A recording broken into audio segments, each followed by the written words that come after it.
자, 시작을 하겠습니다. 자, 마가복음을 시작합니다. 오늘 마가복음 공부합니다. 마가복음. 자, 마가복음, 지난 시간에는 마태복음을 여러분이 공부했습니다. 마태복음을 공부하고 오늘은 이제 마가복음을 공부하는데, 각 복음서마다 여러분 특징이 있다는 거, 서로 비슷한 것도 있지만은 다 차이점이 있다는 거, 이거 복음서의 특징입니다. 이것이 왜 그러면 차이점이 다 있을까? 대상이 다르고 또 그 대상에 따르는 맞춤형, 여러분 성경은 맞춤형 교육이라는 사실을 알아야 됩니다. 아무렇게나 똑같이 일방적으로 하는 게 아닙니다.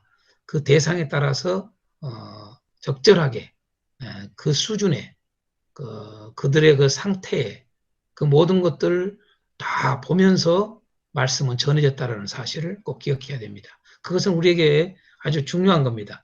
제가 여러분들에게 가르치는 이 가르침은 목사라고 하는 대상을 놓고 가르치기 때문에 일반 평신도가 가르칠 때하고 조금 더 다르게 합니다. 그래서 그런 부분들을 여러분 이해하셔야 되고 그만큼 수준이 있는 분들이라는 것을 감안해서 가르치는 겁니다. 우리가 설교를 할 때에도 여러분 교회의 그 어떠한 상황, 그 교회 교인들의 전반적인 어떠한 그 영적 모습들 이런 걸 통해서 여러분 말씀이 동일한 복음을 전하더라도 그러한 것들을 다 맞춤형으로 할 수 있는 그런 사역이 되어야 됩니다. 성령에 충만하면은 그것이 또 그렇게 자연스럽게 됩니다. 그게. 자, 그걸 좀 참고하시길 바라고. 자, 마가복음에 제가 첫 번째 질문을 던졌습니다. 첫 번째 질문에 뭐라고 그랬습니까? 사복음서에서 보여주는 예수님의 네 가지 모습은 했습니다. 여러분들이 이것은 잘 알 겁니다. 사복음서에서 보여주는 예수님의 네 가지 모습이 뭐죠? 바로 왕이라고 하는 모습, 종이라고 하는 모습, 인자라고 하는 모습, 하나님 아들이라고 하는 모습, 이 네 가지 모습을 복음서가 다 보여줍니다. 제가 왜 마가복음에 들어갈 때 이것을 마태복음에 하지 않고 마가복음에 하느냐? 제 마음입니다. 제가 여러분들에게 이런 질문도 툭 던지고 싶은 겁니다. 왜 그러느냐 하면 여러분이 이미 아시겠지만은 보통 우리는 마태복음은 왕의 복음이라고 그러고 마가복음은 종의 복음이라고 그러고 누가복음은 인자의 복음이라고 그러고 요한복음은 하나님 아들의 복음이라고 이렇게 여러분들이 거의 다 이렇게 배워왔습니다. 그건 잘못된 거다라고 하는 거예요. 그걸 내가 알려주기 위해서 이 질문을 던진 겁니다. 여러분 마태복음도 왕에 대해서 예수님의 왕에 대해서 말하고 종에 대해서 말하고 인자에 대해서 말하고 하나님 아들에 대해서 말하고요. 마가복음도 왕에 대해서 말하고 종에 대해서 말하고 인자에 대해서 하나님 아들에 대해서 네 복음서가 다 공이 예수님의 왕의 모습, 종의 모습, 인자의 모습, 하나님 아들의 모습을 다 공이 말합니다. 그런데 우리는 이것을 마태복음은 왕의 복음이다. 그러니까 여러분 어제 지난 시간에 마태복음 할 때 봤습니다만은 마태복음의 키워드를 그들이 다 지금까지 학자들이나 어떻게 가르쳤습니까? 왕에다가 뒀잖습니까? 키워드를. 여러분 틀린 말은 아니에요. 그러나 그건 부분적으로 말한 거라 이거죠. 부분적으로. 마태복음을 다 통틀어서 말할 수는 없다는 거죠. 왜? 마태복음에는 종에 대한 이야기도 하고 있어요. 예수님이 종으로 오신 걸 이야기를 해요. 또 예수님이 인자로 오신 것도 이야기해요. 또 하나님의 아들로 오신 것도 이야기한다고요. 마가복음도 마찬가지라고요. 그래서 제가 질문을 사복음서에서 보여준 예수님의 네 가지 모습 이렇게 했습니다. 마가복음에서 보여준 예수님의 모습은 뭘까요? 이렇게 질문 던지질 않고 네 복음서가 다 보여준다 그 말입니다. 이렇게 질문을 던져야 됩니다. 마가복음에서는 예수님의 어떤 모습을 보여줄까요? 이러면 여러분 종 그랬을 겁니다. 그건 땡이라고 말이에요. 땡. 그렇게 성경을 가르치면은요 아주 예수님을 편협적으로 그리고 더 이야기하면 마가복음의 본 뜻을 모르는 거예요. 그래서 그것을 여러분들이 좀 깨달으시라고. 그냥 함부로 이렇게 표현하지 말라고. 학자들이 다 말을 했다고 지금까지 여러분들이 신학교에서나 배운 것이 이렇게 배웠다고 해서 마가복음은 종에 대해서요. 이렇게만 하면 안 돼요. 절대로 안 됩니다. 그것을 여러분들에게 말씀드리기 위해서 합니다. 그러니까 키워드를 알면 그런 소리 안 합니다. 절대로. 키워드를 모르니까 그냥 성경뿐만 아니라 모든 어떠한 글이든 키워드를 알면 그 글을 파악을 확실하게 합니다. 100%. 키워드를 모르면은요, 그 글을 절대 이해를 못 합니다. 우리는 어떠한 그 다양한 언어를 총동원해서 안다 생각하죠. 모든 언어, 여러분 뭐 헬라어뿐만 아니라 히브리어뿐만 아니라 여러분들 다양한 언어들, 뭐 영어도 뭐 KGV, NIV 뭐 다 해서 다 총동원하고 뭐 프랑스어, 뭐 불어, 독일어, 뭐 다양하게 스페인어 다 총동원해서 여러분 성경 읽어본다고 성경 마감을 이해하는 게 아닙니다. 절대 그렇지 않습니다. 뭐 우리 한글 성경도 한글에 우리나라의 성경도 여러 번역본이 있지 않습니까?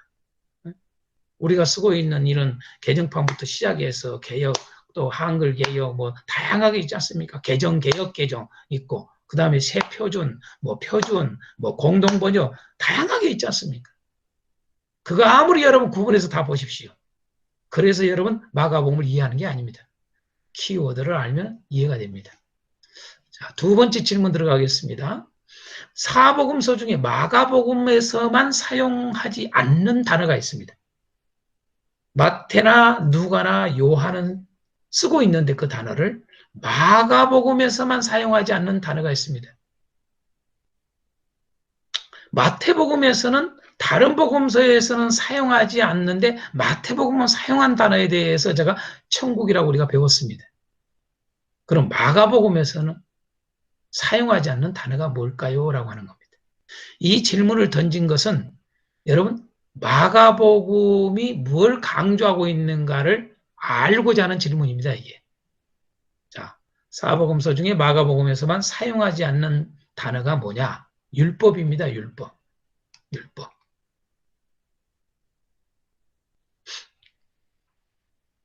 그래서 유일하게 마가복음이 이 율법이라는 단어를 쓰지를 않습니다.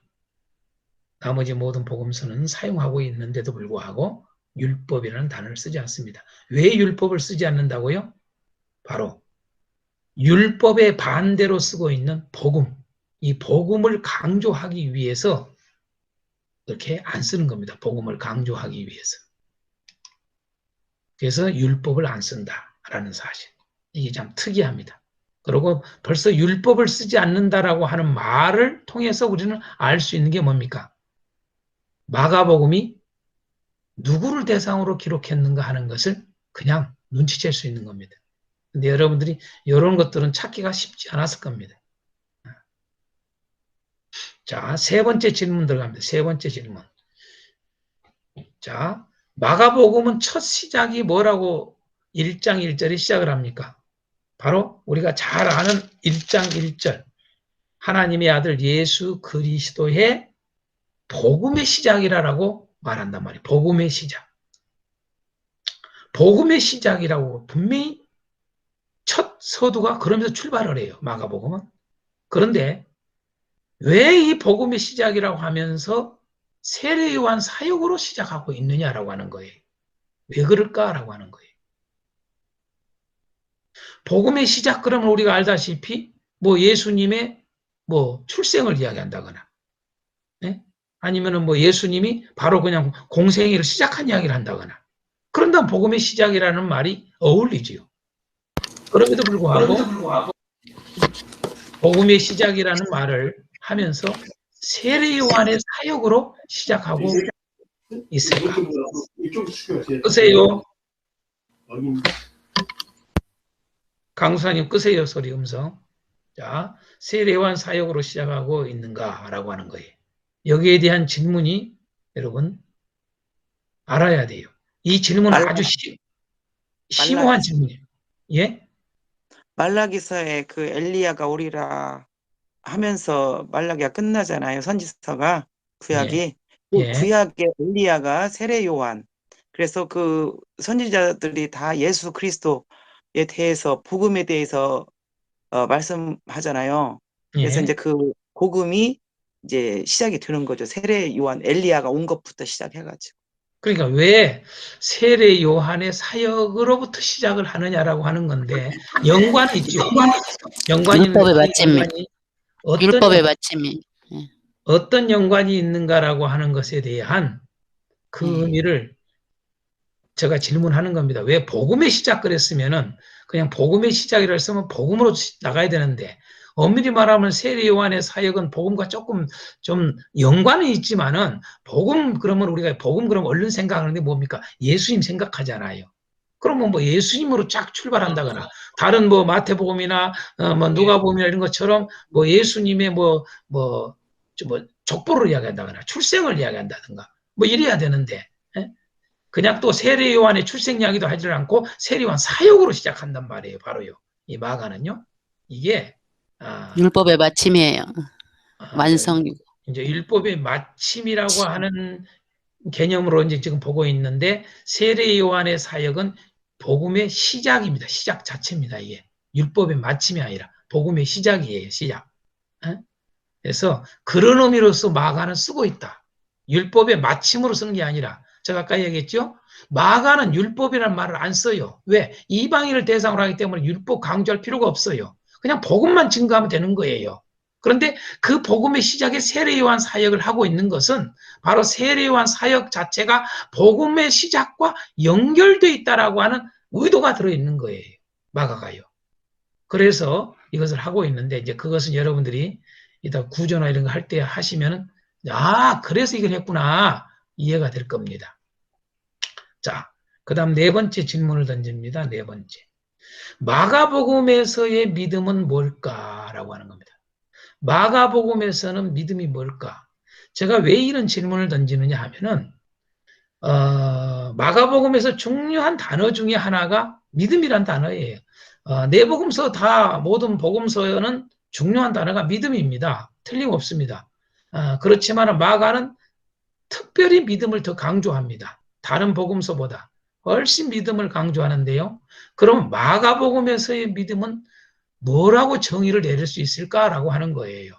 마가복음을 읽어야만이 이 마가복음이 말하고자 하는 믿음이 뭐인가를 알 수 있는 거예요. 왜 이 질문을 던지느냐 하면은 마가는 믿음을 엄청나게 강조하고 있다. 그런데 그러면 그 믿음이 뭘까? 왜 오늘날 우리 교회가 믿음 이야기를 하지만은 믿음이 뭐인가라고 하는 것을 깊이 생각을 안 합니다. 그냥 믿음이라고 생각해요. 단순하게 생각한단 말이에요. 오늘 대부분 우리 교회 성도들이 믿음에 대한 깊은 사고가 없어요. 목회자들조차도 믿음에 대한 이야기는 다 믿음으로 구원이야 그러는데 그 믿음을 구체적으로 이야기를 하자고 그러면 그냥 두리뭉실해요. 그래서 마가복음에서의 믿음은 어떻게 다루고 있을까? 그것을 조금 더 보겠습니다. 자, 제가 노트를 조금 여러분에게 보여줬습니다. 노트를. 자, 첫 번째, 마가는 믿음에 대해서 어떻게 정의를 내려놨느냐 하면 어떤 상황에도 예수님께 나아가는 것이 믿음이다라고 하는 거예요. 어떠한 상황에도. 어떠한 처지에서도 어떠한 형편에서든지 그 어떠한 상황이나 형편과 어떤 처지를 다 이기고 예수님께 나가는 것. 그게 믿음입니다. 2장 3절에서 5절에 보면 우리가 잘 아는 한 중풍병자가 예수님께 나오는 이야기가 언급이 되고 있습니다. 바로 이 자체가 예수님이 그 중풍병자 하는 것을 보고 마지막에 뭐라고 그럽니까? 5절에 예수께서 그들의 믿음을 보시고 그래서 믿음을 봤다. 그 믿음을 봤다는 거예요. 그 믿음이 뭐냐 이거예요. 이렇게 하는 행동이 믿음이라는 얘기죠. 이렇게 하는 행동. 이렇게 하는 행동을 한마디로 표현하면 어떠한 상황에서도 예수님께 나아가는 것. 그게 믿음이라는 거죠. 자, 두 번째로 마가는 믿음을 어떻게 정의를 내려놨느냐. 8장 34절에서 38절 말씀을 근거해서 믿음이란 목숨을 걸고 예수님을 따르는 거예요. 목숨을 걸고. 한번 읽어보겠습니다. 무리와 제자들을 불러 이르시되 누구든지 나를 따라오려거든 자기를 부인하고 자기 십자가를 지고 나를 따를 것이니라. 누구든지 자기 목숨을 구원하고자 하면 잃을 것이고 누구든지 나와 복음을 위하여 자기 목숨을 잃으면 구원하리라. 사람이 만일 온 천하를 얻고도 자기 목숨을 잃으면 무엇이 유익하리요? 사람이 무엇을 주고 자기 목숨과 바꾸겠느냐? 누구든지 이 음란하고 죄 많은 세대에서 나와 내 말을 부끄러워하면 인자도 아버지 영광으로 거룩한 천사들과 함께 올 때에 그 사람을 부끄러워하리라. 이렇게 말한단 말이죠. 자, 여기서 8장 34절 38절 이 말씀을 통해서 한마디로 표현하면 뭐예요? 믿음이라고 하는 것은 목숨을 걸고 예수님을 따르는 거예요. 자, 그 다음에 세 번째로 믿음의 정의에 대해서 어떻게 정의를 내리느냐? 10장의 29절에서 30절 말씀을 근거로 예수님을 위하여 모두 버리는 것이에요. 복음을 위하여 모두 버리는 거예요. 나와 복음을 위하여 집이나 형제나 자매나 어머니나 아버지나 자식이나 전토를 벌인 자는 그렇게 하잖아요. 그게 바로 믿음이에요, 믿음. 마지막으로 나온 게 네 번째, 13장 9절에서 13절 말씀을 통해서 끝까지 인내하는 것. 어떠한 핍박 속에서 환난 속에서도 끝까지 인내하는 것. 그게 믿음입니다라고 하는 것을 마가는 정리를 해놓은 거예요. 그래서 결론적으로 보면 이게 참 단계가 있어요. 이렇게요. 단계가. 1단계 예수님께 나가는 거예요. 모든 것을 뿌리치고 예수님께 나가는 거예요. 예수님을 만나는 거예요. 그리고 그 예수님께 나아가서 이제는 그 예수님을 만났으면 예수님을 목숨을 걸고 따르는 거예요. 그리고 예수님을 위하여 모든 것을 버리는 거예요. 이 말은 뭔 말이에요? 왜 형제나 집이나 전토나 모든 것을 버리지 아니하면 그래요. 오직 예수님만 있게 하라 그 말이죠. 우리가 잘 알다시피. 자신에게 자신의 삶에 자신의 일생에 예수님만 있게 하라는 거지요. 예수님이 아닌 다른 어떤 걸리적거린 것이 있지 않도록 하라는 거지요. 이 정도로 믿음이라는 건 이런 것들을 다 내포하는 거죠. 이게. 더 나아가서 이제는 어떤 큰 환난 속에서도 끝까지 주님이 심판을 오실 그날까지 마지막까지 인내를 하라는 거죠. 그게 믿음이다라고 하는 것을 사도 요한은 우리에게 알려줍니다. 그래서 이 믿음에 대한 이야기를 조금 요약을 해보았습니다. 요약을. 마가는 믿음을 어떻게 표현하고 있는가 하는 겁니다. 그래서 이 정도만 해도 벌써 마가가 말하고 있는 믿음이 있고 마태가 말하고 있는 믿음이 있고 여러분들이 그런 것을 좀 구체적으로 볼 줄 알아야 돼요. 다음 시간에 누가를 통해서도 또 요한을 통해서도 요한이 말하는 믿음이 뭘까? 그런 게 여러분 요한복음을 보고 정리할 수 있어야 돼요. 그러한 것들을 정리하고 성도들에게 알려줘야 하하 이게 믿음이구나 라고 하는 것을 알게 되는 거예요. 우리는 그러한 것들을 구체적으로 가르쳐주지 않고 그냥 두리뭉실 큰 핵심만 그냥 믿으면 구원이야 이렇게만 아주 단순하게 가르친단 말이에요. 우리가 마가복음을 사실 복음서 중에서 가장 짧기도 하고 또 마가복음에 그 어려운 것들이 없어요. 표현이요. 그래서 누구나 마가복음을 쉽게 접할 수 있다 생각을 해요. 그러나 오늘 마가복음을 공부하면서 여러분들이 느끼겠지만은 마가복음을 지금까지 우리가 보지 못하는 것들이 많이 있어요. 마가복음을 정확하게 보지를 못해요. 그러면서 우리가 복음을 전하고 있다 이렇게 생각을 해요. 그래서 문제가 되는 거예요. 자, 중심 단어로 들어가겠습니다. 중심 단어로. 마가복음의 중심 단어는 뭘까? 마가복음의 중심 단어는 뭘까 하는 겁니다.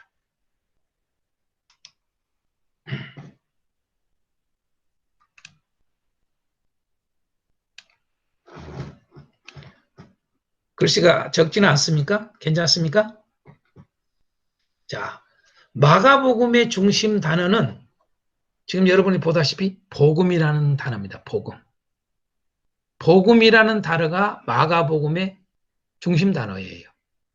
뭐 마태나 마가나 또 누가나 이게 요한은 복음이란 말을 안 쓰지만은 이 세 사람들은 다 이 복음서는 뭐 복음이라는 말을 쓰기는 씁니다. 그러나 왜 마가복음이 복음이 중심 단어인가 하는 것은 여러분 1장에 보면은 1장에 첫 들어갈 때 1절에 복음 이렇게 한단 말이에요. 복음, 예수 그리스도의 복음, 하나님의 아들 예수 그리스도의 복음 그런단 말이에요. 그러고 마지막 장 16장에 가서도 또 뭡니까?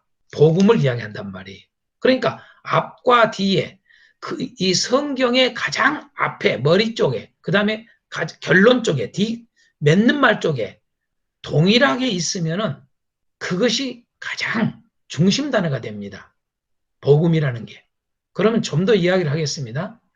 복음이라고 하는 말이 우리는 복음 이야기를 하잖아요. 또 복음을 믿어라 그러잖아요.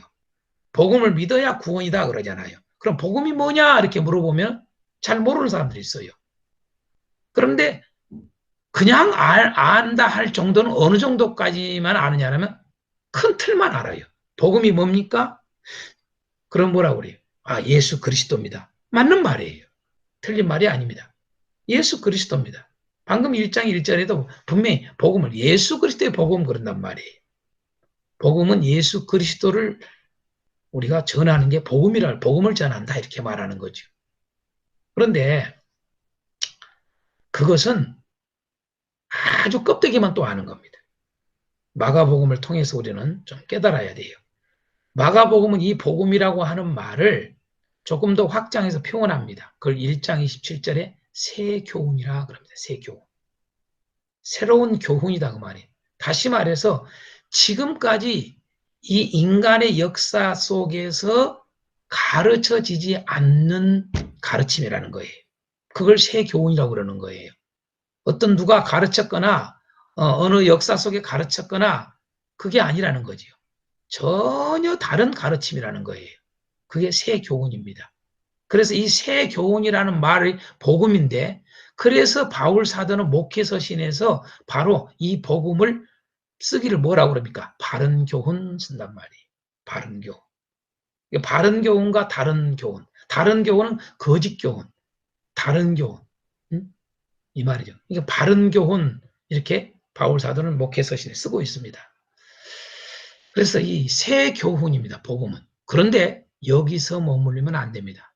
복음, 새 교훈 여기만 알면은 여러분 마가복음을 모르는 겁니다. 여기까지는 여러분 할 수 있어요.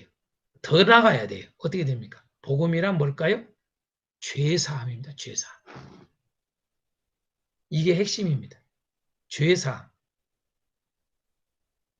우리는 복음을 아십니까? 라고 하는 질문을 던집니다. 여러분 교회에 여러분 복음을 아십니까? 질문 던져보세요. 성도들에게 여러분 복음을 아십니까? 물어보세요. 거의 99% 아니 100%가 여러분 예수 그리스도입니다. 여기까지만 할 거예요. 그럼 예수 그리스도가 뭡니까? 이렇게 말을 해야 돼요. 여러분 예수 그리스도를 왜 믿습니까? 예수 그리스도를 믿는 게 복음입니다. 예수 그리스도를 조금 더 이야기 예수 그리스도를 믿으면 구원받는다는 게 복음입니다. 이렇게 말할 수 있겠지요. 그러나 여러분 이것은 누구나 다 아는데 오늘날 교회가 놓치는 게 있어요. 뭡니까? 죄사함입니다. 죄사함. 복음이란 다른 게 아니에요. 죄사함. 죄에서 완전히 사함을 받는 거. 죄가 없어지는 거. 네? 죄에서 구원받는 거. 이것이 바로 복음입니다. 핵심입니다. 근데 우리는 복음 이야기하면서 죄사함에 대한 것들이 강조가 안 돼요. 복음 이야기하면서 다 죄를 용납을 해요. 여러분 어떻게 복음이 여러분 안에 들어와 있습니까? 라고 하는 질문을 던져보세요. 그러면 다 아멘 할 거예요. 여러분 예수님이 여러분 안에 들어와 계십니까? 그러면 아멘 할 거예요. 그 여러분이 예수님 안에 들어온 게 뭘까요? 어떻게 알 수 있나요? 여러분요. 여러분이 죄를 짓지 않는 것입니다. 여러분이 지금 현재 죄를 짓고 있지 않는다면 여러분은 복음이 여러분 안에 들어와 있는 겁니다. 또 다른 말로 여러분은 예수님이 여러분 안에 들어와 계신 것입니다. 그게 죄사함이죠. 죄사함이라고 하는 것이 딱 결과물이 있어야 돼요. 말로가 아니라 실질적으로. 목사님이 됐는데 죄를 짓고 있어요. 장로님이 됐는데 죄를 짓고 있어요. 그 사람은 복음을 모르죠. 아직 복음이 들어오질 않았죠. 복음 안에 들어와 있질 않죠. 이렇게 확실해야 된단 말이에요. 네? 그게 마가가 말하고 있는 복음이에요. 우리 이방인들에게 지금 현재 전혀 새로운 교훈, 새로운 이 복된 소식을 우리에게 알리는 거예요. 근데 그 복된 소식을 알리는데 복을 얻는 그 소식을 알리는데 그게 뭐냐? 죄 사함이라는 거죠. 다른 게 있는 게 아니에요. 우리가 세상에서 복의 소리를 다 해요. 아, 복 받으시오. 새해 복 많이 받으세요. 다 해요. 근데 그들의 복은 다 뭐예요? 죄 사함하고는 전혀 관련이 없어요. 여러분, 성경이 말하는 복은 핵심이 죄 사함이에요. 죄 사함. 이 복음입니다, 이게. 다른 이야기는 많이 해요. 근데 죄 사함에 대해서 언급을 하질 않아요. 죄에 대해서 지금 있는가 없는가 이것들이 간섭을 안 해요. 여러분, 죄에 대해서 막 이야기를 하면은요, 어떤 사람들은 그래요. 아, 여러분, 복음을 전해야지요. 무슨 윤리, 도덕 그런 걸 전하고 있어요. 이러고 앉아 있어요. 어떤 목사님들은요. 제가 말씀드립니다. 성경은요, 예수 그리스도가 들어오면은요, 다시 말해서 복음이 여러분 안에 들어오면은요, 이 세상의 어떠한 윤리, 도덕보다 더 훨씬 수준 높은 윤리적 삶을 살게 돼 있는 거예요. 훨씬 수준 높은 도덕적 삶을 살게 돼 있는 거예요. 그게 죄사함입니다. 그게 복음에 들어간 겁니다. 오늘 우리 교회가 너무나도 비도덕적이고 비윤리적이고 에? 정말 죄를 지어도 아무렇지 않게 생각을 해요. 아, 자기는 다 구원받았다. 그것은 복음을 모르는 겁니다. 엄밀히 말하면 여러분 예수님을 모르는 겁니다. 왜 죄사함이 중심 단어냐? 왜 복음이 중심 단어냐? 같은 말입니다. 왜 죄사함이 중심 단어냐? 여러분, 마찬가지로 이 죄사함에 대한 이야기가 마가복음의 1장 앞부분에 나와 있단 말이에요. 1장 4절에. 1장 4절에 들어있고 더 나아가서 여러분 앞부분만 있는 게 아니라 마지막 뒷부분에서 보면은 여러분 16장에 뭐가 나옵니까? 여러분 예수를 믿고 세례를 받으면 뭐 한다고 그래요? 정죄를 받지 않을 것이고 그렇지 않으면 정죄를 받는단 말 나오죠. 그게 16장 마지막 부분에 나온단 말이에요. 다시 말해서 정죄가 뭡니까? 죄사함 받지 못함이라는 얘기죠. 죄사함이라고 하는 이 단어가 제일 성경의 앞부분하고 마가복음의 앞부분하고 가장 뒷글에 여러분 맺는 말에 둘 다 있어요. 이걸 양괄식이라는 거예요. 복음이라는 단어가 앞부분에 있어요. 뒷부분에 있어요. 믿으라는 말과 전하라는 말이 앞부분에 있어요도 또 뒷부분에도 있어요. 여러분 놀랍게도요. 제가 그래서 1장 14절 15절 했습니다. 여러분 성경 제가 이건 노트를 안 했는데 여러분 1장 14절 15절 말씀을 마가복음 보면은요. 뭐라고 되어 있습니까? 요한이 잡힌 후 예수께서 갈릴리에 오셔서 하나님의 복음을 전파하여 이렇게 나옵니다. 이르시되 때가 찼고 하나님의 나라가 가까이 와서 회개하고 복음을 믿으라 그러지 않습니까? 자, 전파라고 하는 전하다는 이야기. 그 다음에 뭡니까? 자, 믿으라라는 단어. 이렇게 있지 않습니까? 믿다 전하다. 믿으라 전하라. 이겁니다.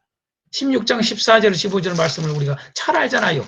16장 14절 15절 말씀 보면은 마지막 부분에 나오지 않습니까? 14절 15절 이렇게 나옵니다. 11 제자가 음식 먹을 때 예수께서 그들에게 나타나사 그들의 믿음 없는 것과 마음이 완악한 것을 꾸짖으시니 이는 자기가 살아난 것을 본 자들의 말을 믿지 아니함이라. 또 이르시되 너희는 온 천하에 다니며 만민에게 복음을 전파하라. 믿고 세례를 받는 사람은 구원을 얻을 것이고 믿지 않는 사람은 정죄를 받으리라 라고 말씀하잖아요. 그래서 복음이라는 단어, 또 죄사함이라는 단어, 믿으라는 단어, 전하라는 단어가 앞뒤로 다 있는 거예요. 그래서 이게 하나의 중심 단어입니다. 이게 중심 단어. 자, 복음을 믿으라, 복음을 전하라. 자, 죄사함을 믿으라, 죄사함 전하라는 말 안 되잖아요. 그래서 이제 써놓은 겁니다. 받다라는 단어가 얼마나 많이 있는가. 죄사함 받으라 이 말입니다. 복음을 믿으라, 복음을 전하라. 같은 믿으라는 전하라는 이코르죠. 전하는 것은 뭐예요? 믿게 하는 일이기 때문에 믿으라는 말과 같은 말이죠. 전하는 일이요. 그래서 복음을 믿으라. 그 말은 죄사함을 받으라. 같은 표현입니다. 그것도 구원을 받으라. 같은 말이에요. 그래서 구원이라는 단어도 이렇게 쭉 있다. 하나의 뜻입니다. 하나의 뜻. 하나의 뜻. 중심 단어는 요거다라는 것을 여러분 이렇게 좀 알 필요가 있습니다. 그래서 가장 핵심된 거 여기 이 죄사함 여러분 꼭 기억하십시오. 죄사함. 죄사함이 중심 단어다. 복음이라는 단어 또 중심 단어로 쓸 수 있지만은 더 정말 죄사함을 복음 단어 이 마가복음의 중심 단어다 이렇게 기억하시면 돼요. 자 여기까지 중심 단어를 했습니다.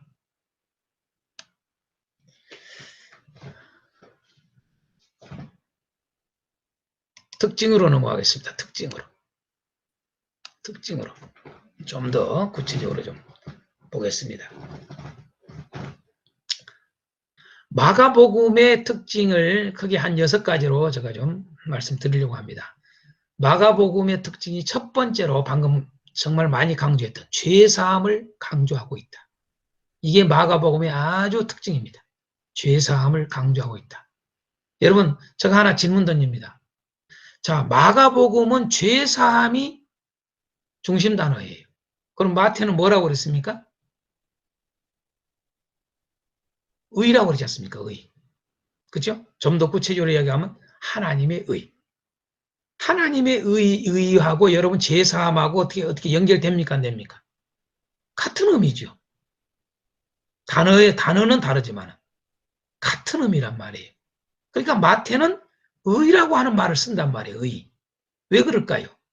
구약이 바로 의에 대해서 계속 약속했기 때문에 예수 그리스도가 옴으로 해서 바로 이 의가 온다는 거, 완전하게 온다는 거, 그걸 이야기했잖아요.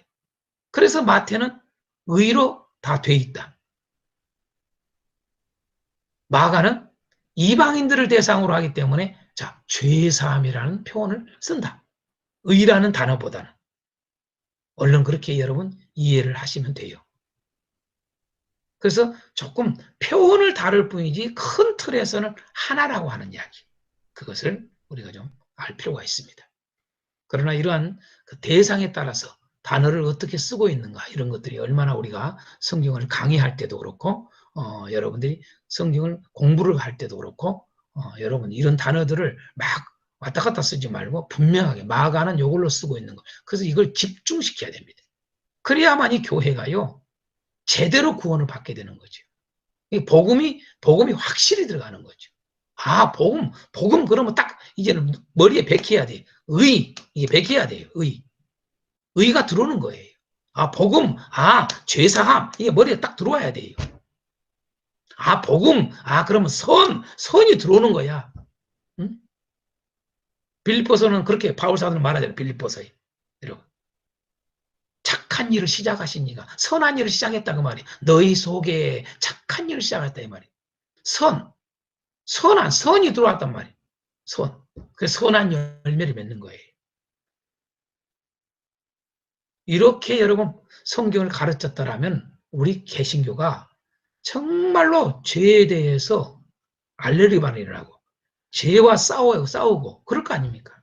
근데 오늘 우리 교회가 얼마나 여러분 죄에 대해서 무능합니까? 죄에 대해서 그냥 오픈되어 있습니다. 네? 세상보다 더 험합니다. 더 악합니다, 여러분요. 참 부끄럽습니다. 자, 두 번째 마가복음의 특징은 하나님 나라를 강조하고 있다. 하나님 나라를 강조하고 있는 것은 여러분, 자, 마태복음은 하나님 나라를 10번 이야기를 해요. 근데 마가복음은 14번 이야기해요. 자, 그러니까 마태복음은 장수도 거의 절반이 더 많음에도 불구하고 마가복음이 얼마나 많이 하나님 나라를 강조하고 있는가 알 수 있어요. 마태는 하나님 나라를 강조를 안 해요. 그 대신 천국을 강조하고 있다고 배웠지 않습니까? 자, 그런데 이제 우리가 누가복음 배우겠습니다만 누가복음이 가장 하나님 나라를 강조합니다. 30편 씁니다. 사도 요한은 여러분 2번뿐이 안 씁니다. 하나님 나라라는 말을 단어가. 자, 하나님 나라를 엄청나게 강조하고 있다. 이게 처음 그냥 우리가 마가복음 들어가면서부터도 벌써 그러한 것들을 우리가 알 수가 있습니다. 자, 세 번째로 마가복음의 특징은 뭐냐? 전도를 강조하고 있습니다. 전도. 특별히 전도를 강조합니다. 다른 복음서하고 달리 이 전도라는 강조를 참 부진장이 많이 합니다. 그래서 전도라는 이 단어를 쓴 게 마태는 12번 쓰는데 마가가 14번 씁니다. 누가는 12번 씁니다. 요한은 전도라는 말 전혀 안 씁니다. 이만큼 마가복음이 가장 짧은 복음서임에도 불구하고 가장 많이 쓰고 있는 걸 알 수가 있습니다. 전도라는 단어를요. 그러니까 마가는 전파하라. 마지막 명령도 전파하라. 온 천하의 만민에게 복음을 전파하라. 그러고 끝나지 않습니까? 예? 전도에 대한 이야기. 전도를 엄청 강조합니다. 그래서 전도에 대한 여러분들이 설교를 하고자 할 때는 제가 구약할 때 예를 들어서 전도에 대해서 할 때 뭘 했습니까? 전도에 대해서. 민수기서도 하고 여러분 여호수아서 같은 경우도 전도 여러분 설교로 아주 좋다고. 신약에는 마가복음 이런 게 전도 설교로 아주 좋다고 제가 말씀드리지 않습니까? 이러한 것들을 알면은 이 성경을 어디를 어떠한 곳에 딱 적절하게 쓸 수 있게 됩니다. 자, 네 번째로 또 마가의 특징 중에 하나가 뭐냐 하면은 더러운 귀신을 강조합니다. 참 특별히 그 마가는 이 귀신에 대해서 강조를 많이 해요. 근데 그 귀신도 특별히 더러운 귀신입니다.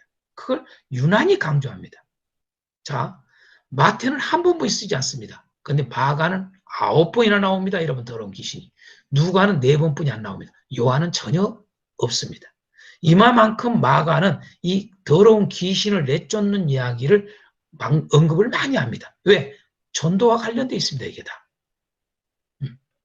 복음을 전하는 일에 이 귀신의 역사를 왜 잠재울까? 더군다나 이 귀신이라는 것도 특별히 왜 더러운 귀신을 강조했을까라고 하는 겁니다. 이제 좀 이해가 되시죠? 뭘요? 여러분 중심 단어를 이제 연결된다는 거 다 알겠죠? 중심 단어가 아까 죄사함이죠. 복음 곧. 자, 복음은 여러분 더러움과 반대예요. 더러움을 없애는 게 복음이에요. 그래서 여러분 영적으로 더러운 것, 우리는 육적으로 더러운 것도 용납이 안 되고 복음은요 영적으로 더러운 것도 용납이 안 되는 거예요. 정신적으로 여러분요 더러운 거 용납이 안 되는 거예요. 여러분 사상이 여러분요 더러운 사상, 더러운 이념, 더러운 가르침, 여러분 더러운 어떤 이즘 이런 걸 여러분 가지고 있으면 그것은 복음으로 깨뜨려야 돼요. 여러분요. 복음은 이 더러운 생각을 깨뜨려버리고 더러운 사상을 깨뜨려버리고 더러운 이념을 깨뜨려버리고 더러운 이론을 깨뜨려버리고 더러운 여러분 가르침을 깨뜨려버리고 부터 시작해서 모든 것들이 들어가는 거예요. 그래서 더러운 귀신을 무진장히 강조하는 거예요. 그래서 더러운 귀신을 쫓아낼 때 하나님 나라가 임하잖아요. 그 사람에게. 그의 영혼에 하나님 나라가 임하는 거죠. 그 깨끗해짐이에요. 죄사함과 연결되어 있죠. 자, 전도하는 거, 죄사하는 거죠. 다 이게 하나로 연결됩니다. 이것도 이렇게 연결되고, 이렇게 연결되고, 이렇게 연결되고, 다 연결된 겁니다. 그래서 더러운 귀신을 강조하고 있다라고 하는 거. 이게 아주 특별히 마가의 특징 중에 하나입니다. 우리는 보통 이러한 것들을 공부를 여러분들이 안 하면은 그냥 마가복음 읽을 때 다른 네 복음서보다 저 귀신 쫓아내고 그런 능력 이런 것들을 많이 해요. 이렇게만 단순히 알아요. 단순히. 그럼 복음의 본질을 모르는 거예요.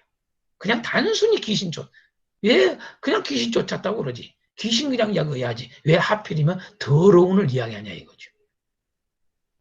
아까 이미 우리가 노트 읽을 때 5장의 좀 말씀을 잠깐 보았습니다. 음란하고 악한 세대를 이렇게 표현했잖아요. 음란하고 악한 세대. 이게 더러운 거거든요. 음란과 악함, 이 죄, 더러움 연결되어 있어요. 자, 5번째 특징이 마가복음의 5번째 특징은 기회를 주고 있음을 강조해요. 기회를 주고 있단 말이에요. 자, 이건 한번 말씀을 보겠어요. 자, 노트에 한번 말씀을 보겠습니다. 2장 1절에 수일 후에 예수께서 다시 가버나움에 들어가시니 집에 계시다는 소문이 들린지라 이렇게 나와요. 자, 여기서 기회를 주고 있는 말씀이 뭐예요? 다시라는 말이에요. 수일 후에 예수님이 조금 전에도 며칠 전에도 가버나움에 가서 복음을 전했어요. 그런데 또다시 가버나움에 들어가서 또 여러분 복음을 전해요. 이게 다시라는 단어. 자, 2장 13절에도 보세요. 예수께서 다시 바닷가에 나가심에 그래요. 예? 그러니까 그 전에도 바닷가에 나가서 복음을 전했다고 말이에요. 근데 또다시 또 그 바닷가에 나가는 거예요. 다시. 어게인 하는 거예요. 자, 3장 1절도 이런 말이 나와요. 예수께서 다시 회당에 들어가시니 한쪽 손 마른 사람이 거기 있는지라. 그러니까 이전에도 회당에 또 들어가서 복음을 전했다 이거예요. 근데 그 회당에 또 다시 들어간 거예요. 뭐예요? 지금 다시라는 단어 쓰고 있어요. 3장 20절에도 집에 들어가시니 무리가 다시 모임으로 다시라는 말. 자, 4장 1절에도 예수께서 다시 바닷가에서 가르치시니 큰 무리가 모여들거늘 쭉 나오잖아요. 자, 5장 21절에도 예수께서 배를 타시고 다시 맞은편으로 건너가시니 또 맞은편에 있는 동네로 그쪽으로 갔단 말이에요. 그런데 그쪽에 또 갔다 이거예요. 또 다시 갔다 이거지요. 응? 이런 말씀들이 지금 예전에 5장까지 봤습니다만은 여러분 7장 14절, 31절, 8장 13절, 25절, 10장 1절, 10절, 24절, 32절, 11장 25절, 14장 61절, 15장 5절까지 이렇게 엄청나게 쓰고 있어요. 뭘 말해? 다시라는 말이 뭐예요? 기회를 준다. 기회. 기회를 주고 있는 거지요. 기회. 어떤 기회요? 바로 복음 안에 들어오는 기회. 죄사함을 받는 기회. 다른 말로 말해서 뭐예요? 하나님 나라에 들어오는 기회. 다 같은 의미죠. 그 기회를 주고 있는 거예요. 그러니까 역시 전도는 어떻게 하는가 이런 것들을 잘 우리에게 보여줄 수 있는 거예요. 전도를 어떻게 하는가, 전도는 구체적으로 어떻게 하는가, 전도를 하는 태도는 어떤가 이런 걸 다 배우는 거예요. 특징이. 자, 마지막 특징하고 좀 쉬겠습니다. 자, 복음 전파에 대한 열정과 긴박성을 강조해요. 이 마가복음은 복음 전파에 대한 열정이 대단해요. 열정을 많이 보여줘요. 그 다음에 또 긴박성이에요. 그게 바로 대표적으로 쓴 게 곧, 즉시 이 단어를 엄청 사용해요. 60회나. 곧, 즉시. 이건 긴박성이죠. 어떤 열정 이런 걸 보여주는 거죠. 응? 이런 단어를 많이 쓰고 있는 것은 바로 이 복음을 전하는 일에 전도하는 일에 있어서의 그런 모습들을 계속 보여주고 있는 거죠. 그래서 제가 고린도서 6장 2절 말씀을 이렇게 해놓은 거죠. 보라, 지금은 은혜 받을 만한 때요. 보라, 지금은 구원의 날이로다.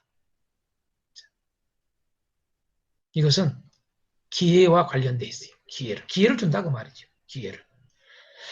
자, 여기까지 특징을 보았습니다. 좀 10분 쉬었다가 또 이어서 공부하겠습니다. 잠시 좀 운동도 하시고 쉬시기 바랍니다. 수고하셨습니다. 네, 좀 쉬십시오. 수고하셨습니다. 오늘 음, 저희는 오후 늦게까지 계속 이삿짐을 나눴어요. 지금 이제 바퀴 들어와서 지금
예, 누가 말씀하신가요?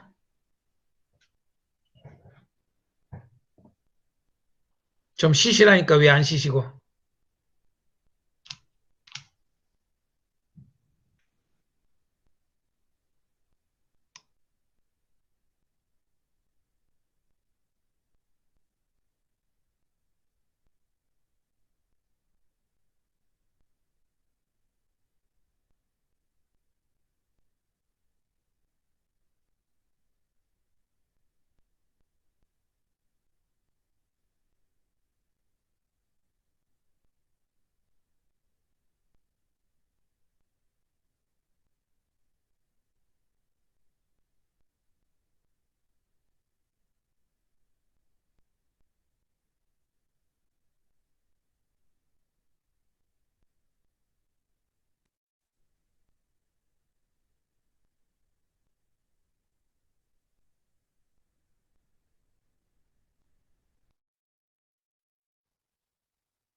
음, 음.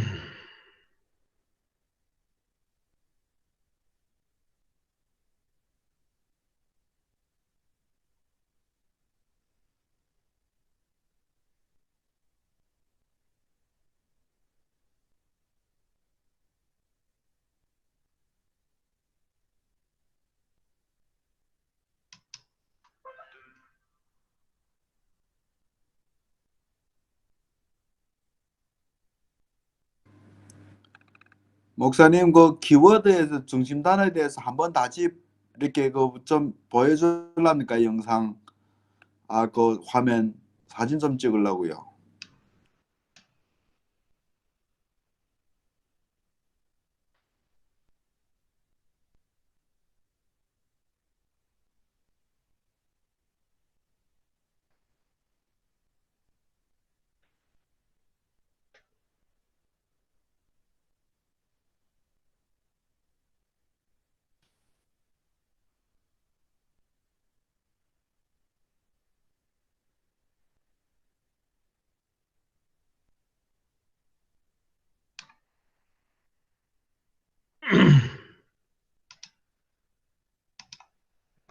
자, 이제 들어오십시오.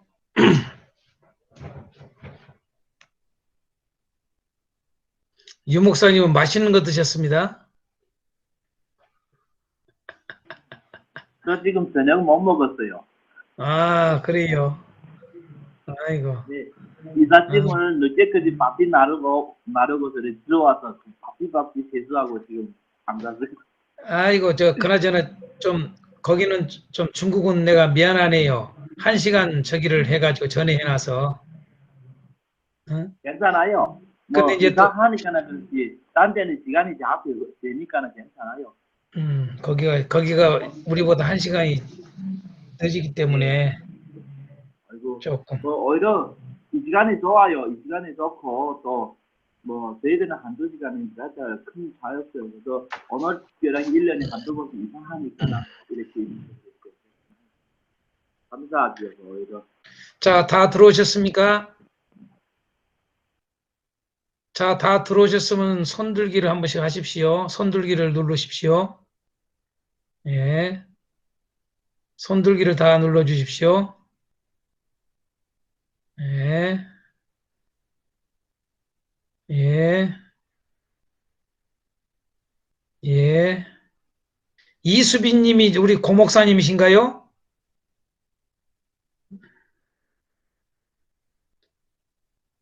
안 목사님은 어디 가셨나? 손들기를 안 하시네. 할 줄을 몰라서 그러신가?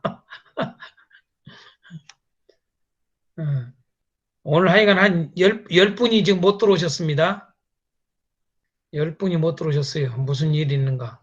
지금 두 사람만 지금 현재 오늘 뭐 일이 있어서 급한 일이 있어가지고 못 들어온다고 나한테 연락만 오고 나머지는 안 목사님 손 들었습니다. 나머지는 소식도 없어요. 자, 시작하겠습니다.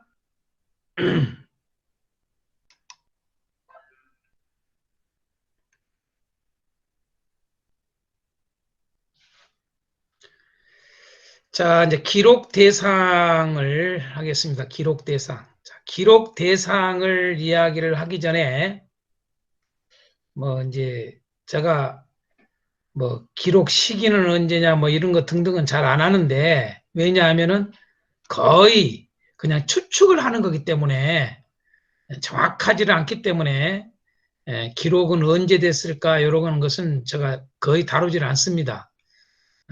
그러나 마가복음에서는 제가 한번 여쭤보렵니다. 여러분 사복음서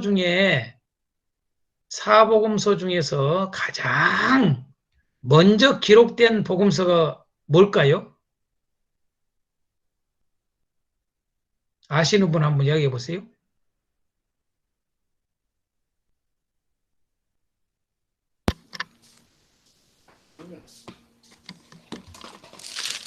사복음서 중에서 가장 먼저 기록된 복음서는 마가복음. 그럴 줄 알았다 그 말이죠. 마가복음이라고. 그럴 줄 알았어요. 여러분들 다 우리는 그렇게 알고 있고 그렇게 배웠죠. 예, 학자들이 그렇게 이야기를 하니까. 네.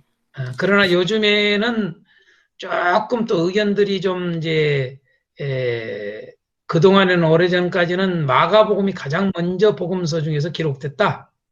이렇게 우리가 배워왔었는데 요즘에는 마가복음하고 마태복음하고 뭐 거의 비슷하지 않을까라고 하는 추측을 하는 학자들도 간혹 있어요. 그러나 여러분들이 보통 이제 알고 있는 게 마가복음이 가장 먼저 기록됐다고 생각하고 있기 때문에 제가 분명하게 여기서 좀 알려드리고 싶은 것은 뭐냐 하면은 사복음서 중에서 가장 먼저 기록된 책은 마가복음이 아니고 마태복음입니다. 마태복음. 그것을 우리가 알아야 됩니다. 그 근거가 있습니다. 그 근거가. 뭐 터무니없이 제가 말씀드린 게 아니고 그 근거가 있어요. 그 근거가 뭐냐 하면요. 우리가 그 하나님께서 우리가 온 땅에 있는 사람들을 대하는 그 순서가 있습니다. 순서. 그 대표적인 순서가 구약에도 그렇고 신약에도 그렇고 신약에 여러분 로마서에 특히 나오지 않습니까? 첫째는 유대인이요. 그 다음은 헬라인이다. 이방인이다. 그 말이거든요. 여러분. 그러니까 복음을 가장 먼저 준 자도 첫째는 유대인에게 줍니다. 그게 하나님의 법칙입니다. 하나님의 질서입니다. 예. 이방인에게 절대 먼저 주지 않았습니다. 하나님은 복음을 유대인에게 먼저 줍니다. 먼저 주기 때문에 유대인에게 먼저 또 심판하는 겁니다. 그래서 우리 교회에서도 직분자가 다 있지 않습니까? 목사가 있고 이렇게 평신도들 있잖아요. 그러면 상을 누구를 더 먼저 주느냐, 벌을 누구를 주느냐, 이것도 다 순서가 있습니다. 여러분, 목사들이 가장 먼저 상을 받기도 하고 잘못하면 벌을 먼저 받습니다. 그 근거가 여러분 알려줄까요? 제가 요한계시록 할 때 했죠. 요한계시록에 불못에 가장 먼저 들어간 대상이 누굽니까? 마귀가 아니죠. 누굴까요? 거짓 선지자입니다. 가르치는 자예요. 가르치는 자. 여러분. 자, 어찌됐든 마가복음이 가장 먼저 기록된 게 아니고 마태복음이 먼저 기록됐다. 그 이유가 첫 번째 근거로 제가 첫째는 유대인이요. 그 다음이 이방인이다. 라고 하는 하나님의 질서입니다. 하나님의 순서입니다. 여러분, 하나님의 순서가 거기에만 그런 것만 있는 게 아니라 여러분 잘 아는 사도행전에 우리가 잘 알잖아요. 뭡니까? 복음이 전파되는 흐름을 보십시오. 그 역사를 보십시오. 첫째는 예루살렘입니다. 유대인 중에서도 또 예루살렘. 그 다음에 유대. 그 다음에 사마리아. 그 다음에 이방, 땅 끝까지 이렇게 나오지 않습니까? 여기 이러면 순서입니다. 순서. 이러한 것들에 근거해서 마태복음이 가장 먼저 기록된 겁니다. 그래서 세 번째 근거로 성경의 순서가 왜 이 신약의 첫 번째를 마태를 해놨을까? 또 복음서 중에서도 마태복음을 가장 먼저 뒀을까? 순서별로 둔 겁니다, 여러분요. 이것은 놀라운 하나님의 섭리예요, 섭리.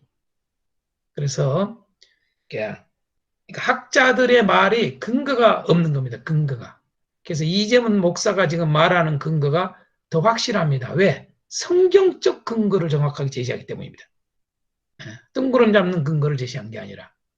자, 그래서 여러분들에게 여기 질문은 안 해놨습니다만은 기록 시기 이건 안 했습니다만은 제가 한번 질문을 던져봤습니다. 그래서 마태복음이 가장 먼저 기록됐고 그 다음에 마가복음이 기록되고 그 다음에 누가복음이 기록되고 요한복음이 기록됐다. 여러분 마태복음부터 요한복음까지 쭉 사복음서를 보면은 또 이것도 뭐 세 개는 공간복음이고 하나는 공간복음이 아니다. 저는 그런 말을 잘 쓰고 싶지 않은 사람이에요. 왜 그러느냐? 여러분요, 내 복음서마다 공통적으로 내용이 같은 것을 동일하게 쓰고 있는 것이 네 복음서 다 있어요. 다만 서로 차이가 얼마만큼 있느냐라고 하는 차이가 프로테지가 각자 다릅니다. 마태복음이 가장 먼저 써졌어요. 그럼 마가복음은 마태복음하고 비교했을 때에 어느 정도 차이가 있느냐? 여러분, 한 30% 정도가, 대략 한 30% 정도가 달라요. 공간복음이 아니에요. 공간복음이 똑같이 본다는 얘기거든요. 공간복음이 아닙니다. 다릅니다. 자, 그러면 누가복음은 또 차이가 마태복음 얼마나 차이 나느냐? 여러분, 50% 이상 차이가 납니다. 요한복음은요, 한 80% 이상 차이가 납니다. 이렇게 차이가 있습니다. 차이가. 이 차이가 있는 것은 또 이유가 있습니다. 영적 단계입니다. 갈수록 영적 단계가 깊습니다. 그런데 우리는 사람들이 가장 성경을 가르칠 때에 가장 많이 가르치는 성경이 요한복음을 가르칩니다. 요한복음이 사실 어려운 책인데, 제가 놀라는 일은 도올 김용옥이를 뭐라고 그러느냐? 여러분, 사단의 사주를 받은 자다 제가 말합니다. 그는 사단의 사주를 받은 자입니다. 성경을 여러분요, 난도질합니다. 난도질. 자기가 뭐라고 성경을 함부로 떠들고 이렇게 해석하는지 모릅니다. 예? 아주 방송까지 해서 방송에까지 강의하지 않습니까? 또 책도 쓰지 않습니까? 뭐 얼마 전에 작년이죠. 작년에 여러분요, 마가복음을 책을 엄청나게 두고 해가지고 베스트셀러가 됐다고 합니다. 도대체 그 책을 읽은 그리스도인들은 도대체 누구인가 내가 참 이해가 안 갑니다. 뭘 배울 게 있다고. 마귀적입니다, 그 사람. 예수 사실 부인한 자입니다, 그 사람. 교회 자체를 부인합니다. 예, 기독교 여러분 용납 못합니다, 이런 거다. 그런데 뭐 한 예를 들었습니다만은 요한복음을 함부로 가르치거든요. 요한복음을. 여러분요, 우리는 사실 마태복음보다도 마가복음을 가르쳐야 됩니다. 마가복음을. 왜? 이방인 대상으로 한 거니까 우리가 가장 이해할 수 있는 거예요. 우리가 가장 쉽고 이해할 수 있는 거예요.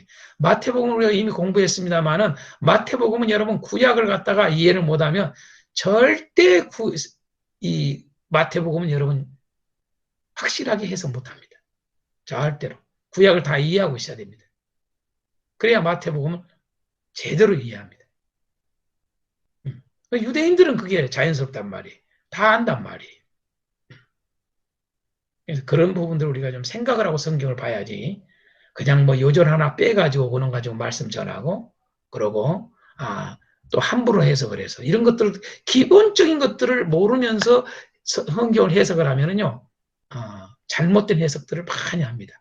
해석이라고 하는 것은 철저히 하나님의 뜻을 정확하게 전달하는 거 아니겠습니까? 자, 그런 부분을 좀 언급하기 위해서 제가 기록 시기를 좀 잠깐 좀 나눴습니다. 자, 그 다음 세 번째, 기록 대상에 대해서 마가복음은 대상이 누구를 대상으로 썼느냐라고 하는 겁니다. 이방입니다. 이방. 철저히 이방입니다. 유대인 아닙니다. 이방인입니다. 왜 이방인인가? 그것도 근거가 있단 말이에요. 한 세 가지로 근거를 제시합니다.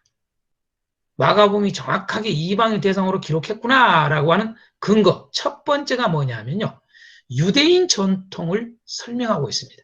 이 마가복음은. 아니, 기록 대상이 이방인이 아니고 유대인 같으면은 유대인 전통을 설명할 필요가 없지요. 결코. 뭐 하려고 굳이 설명해요. 유대인들은 유대인 전통을 설명 안 해도 다 알죠.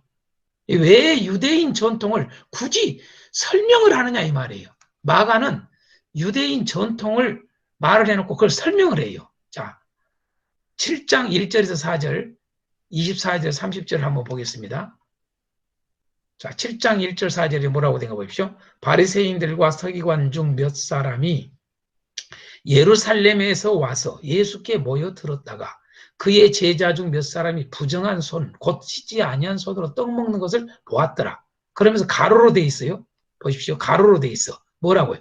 바리새인들과 모든 유대인들은 장로들의 전통을 지키어 손을 잘 씻지 않고서는 음식을 먹지 아니하며 또 시장에서 돌아와서도 물을 뿌리지 않고서는 먹지 아니하며 그 외에도 여러 가지를 지켜오는 것이 있으니 잔과 주발과 녹그릇을 씻음이로라 라고 가로 딱 닫아놨어요. 이게 뭡니까? 이게 설명입니다. 설명.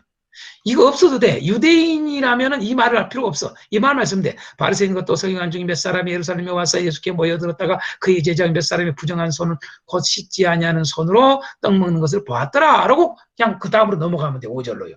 그런데 굳이 가로로 이렇게 넣는 것은 이방인들을 대상으로 했기 때문에 이 말이 무슨 말인가? 이방인은 몰라요. 그걸 설명을 하는 거예요. 이 이야기에 대해서. 아, 요건 전통 지키는 거야. 왜 손을 안 씻고, 왜 이거 손을 안 씻는 거? 후야, 이게 무슨 소리야? 여러분, 전혀 모르죠. 유대인 전통을요. 그래서 이방인들에게 설명하고 있습니다. 자, 24절, 30절도 마찬가지입니다. 예수께서 일어나서 거기를 떠나 두로 지방으로 가서 한 집에 들어가 아무도 모르게 하시려 하나 숨길 수 없더라. 이에 더러운 귀신 들린 어린 딸을 둔 한 여자가 예수의 소문을 듣고 곧 와서 그 발 아래에 엎드리니 그 여자는 헬라인이요 수로보니게 족속이라 이렇게 해요. 자, 자기 딸에게서 귀신 쫓아내주기를 간구하거나 예수께서 이르되 자녀로 먼저 배불리 먹게 할지니 자녀의 떡을 취하여 개들에게 던짐이 마땅치 아니하니라. 여러분 이런 말을 하는 것이 개들 이야기의 주장을 강조를 많이 해놨어요. 개들. 자, 이건 유대인들은 알아요. 여러분요. 유대인들은. 근데 여기서 뭐라고 그래요? 지금 현재 똑같은 이 병행 구절, 동일한 사건의 저기를 마태복음에서는 뭐라고 그럽니까? 자, 두로 지방으로 갔다는 말은 맞아요. 마태복음하고 동일해요. 갔을 때에 지금 현재 이 귀신 들린 딸을 둔 여자를 만난 장면을 이야기하는데 여기 그 여자는 헬라인이요 이렇게 말을 해요. 헬라인이요. 수로보니게 족속이라 그래. 이런 마태복음 뭘로 돼 있는 줄 아십니까? 그 여자는 누구로 돼 있습니까? 아시는 분? 가나안이요, 가나안. 여러분요, 동일한 사건인데 마태는 가나안이로 돼 있어요. 가나안 여인으로 돼 있어요. 근데 여기는 헬라인이라고 돼 있어요. 더 정확하게 그 헬라인 중에 수로보니게 족속이라 이렇게 딱 해놨어요. 보십시오. 마태는 가나안이라고 하는 것을 여러분 잘 아셔야 돼요. 유대인을 대상으로 했기 때문에 여러분 가나안에 대한 이야기를 아주 강조하는 거예요. 이게요. 그 약속과 관련돼 있죠. 예. 근데 그 약속의 땅에 자기 족속이 아닌데도 불구하고 더군다나 지금 보세요. 귀신이 들렸어요. 자기 자식이요. 그러니 여러분요. 유대인 입장으로서는 개 취급해도 되지요. 여러분.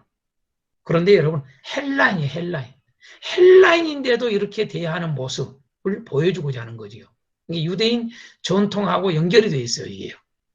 이런 것들이. 그래서 이런 부분을 우리가 좀 배울 필요가 있어요. 그래서 이방인으로 대상을 했기 때문에 그렇다. 또 한 가지 더 이야기할게요. 제가 마태복음 할 때 여러분 마태복음 대상이 유대인이라고 하는 사실을 입증할 때 그 근거가 이 마태복음의 이 같은 사건의 내용을 했습니다. 자, 같은 동일한 사건의 마태복음은 이 지금 현재 여자가 정말 개 취급을 당해도 예수님을 믿음으로 구원받는 놀라운 축복을 받는 이야기가 나오는데 여기에는 지금 현재 여러분요 뭐가 없어요. 이 내용 속에 마태하고 다른 점이 뭐가 있어요? 이스라엘 집 외에는 내가 보냄받지 않았다는 말을 쓴단 말이에요. 근데 여기는 없죠. 그게요. 벌써 이건 이방인을 대상으로 한 거기 때문에 거기는 유대인을 대상으로 하기 때문에 이스라엘 집 외에는 내가 보냄받지 않았다. 그러고 이 여자에게 아주 상종을 안 한단 말이에요. 그렇게 차이점이 있는 이유를 잘 알아야 됩니다. 자, 어찌됐든 이방인이라고 하는 것에 대해서 첫 번째 증거가 유대인 전통을 설명하고 있다라고 하는 사실. 7장 1절 4절. 두 번째, 마가복음이 이방인을 대상으로 기록했다는 증거가 두 번째로 뭐냐? 유대인 절기를 설명을 해요. 유대인 절기를. 자, 유대인 절기를 설명을 하는데 보십시오. 마태복음 27장 62절과 누가복음 23장 54절하고 이 마가복음 15장 42절을 비교를 해보시라고 말이에요. 그럼 얼른 알 수 있어요. 자, 비교해보면요. 여러분, 15장 42절의 마가복음에서는 이날은 준비일 곧 안식일 전날이므로 이렇게 되어 있어요. 마가복음은요. 근데 마태복음의 27장 62절과 누가복음 23장 54절에는 똑같은 역을 갖다가 뭐라고 되어 있느냐? 이날은 준비일이요 이렇게 되어 있어요. 이날은 준비일이요 이것만 있다고요. 뒤에 곧 안식일 전날이요 이 말이 없어요. 왜 그럴까요? 자, 마태는 유대인이고 누가는 데오빌로 각하예요. 데오빌로는 여러분 이방이지만은 유대인의 모든 문화나 이런 걸 전통을 잘 알아요. 그러니까 준비일이다 그러면 그냥 유대인들하고 데오빌로 각하는 그게 안식일날 전날 일을 준비일이라고 알고 있어요. 다들 인식이 되어 있어요. 근데 이방인들한테는 이날은 준비일이요 이렇게 그대로 마태복음처럼 누가복음처럼 해놨다면은 그게 뭔 말이요? 모르잖아요. 그래서 설명을 해놓은 거예요. 아, 준비일을 또다시 설명하는 거예요. 안식일 전날. 그게 준비일이에요. 이렇게 유대인 절기를 설명하고 있죠. 이걸 통해서 볼 때 아하, 마가는 철저히 이방인 대성으로 기록됐구나 라고 하는 것을 알 수가 있죠. 자, 세 번째 한번 읽어봅니다. 이방인 왜 대상인 근거인가? 아람어를 헬라어로 설명하고 있어요. 아람어를. 히브리어를 헬라어로 설명하고 있다 이렇게 해도 괜찮은데 아람어는 히브리어 전에 있는 언어입니다. 여러분요. 예? 그래서 이 유대인들에게는 히브리어와 아람어가 자연스럽게 많이 통용이 됐어요. 그런데 그것을 헬라어로 다시 설명을 해요. 그러니까 아람어와 히브리어는 상당히 관련이 있어요. 여러분. 그것을 헬라어로 설명을 하고 있어요. 이 설명이라는 말, 여러분 기억하세요. 헬라어로 설명을 해요. 아람어를 말을 해놓고 헬라어로 다시 설명을 한다고 말이에요. 그게 이방인 때문에 그런 거예요. 대상이 이방인이기 때문에. 자, 대표적으로 보아너게. 네? 자, 3장 17절에 보아너게가 나와요. 그 다음에 5장 41절에 달리다굼이 나와요. 7장 11절에 고르반이 나와요. 34절에 에바다라고 나와요. 여러분 이 보아너게와 달리다굼과 고르반과 에바다는요. 여러분 네 복음서 중에서 마가복음에만 나오는 단어입니다. 전혀 다른 복음서에서는 없어요. 보아너게, 달리다굼, 고르반, 에바다 이건요. 마가복음만 써요. 왜 이걸 쓸까? 이방인이기 때문에 이걸 쓰는 거예요. 자, 보아너게라는 말은 아람어에다 달리다굼, 고르반, 에바다 다 아람어예요. 이걸 갖다가 이것만 딱 쓰고 있질 않아요. 보아너게 해놓고 헬라어로 설명을 해요. 한번 볼까요? 자, 3장 17절에 세베대의 아들 야고보와 야고보의 형제 요한이니 이 둘에게는 보아너게 그래놓고 딱 설명을 해요. 뭐라고요? 곧 우리의 아들이란 이름을 더하셨더라 이렇게 돼 있잖아요. 자, 보아너게의 뜻이 헬라어로 여러분 설명을 하는 거예요. 지금 이건 헬라어로 다 써진 거죠. 자, 이건 아람어예요. 이건요. 다 이건 헬라어예요. 이 헬라어로 우리아의 아들이야 라고 여러분 되어 있는 거예요. 마가복음. 보아너게의 뜻이 우리의 아들이야 헬라어로 딱 설명하고 있어요. 마찬가지로 달리다굼도 뭐예요?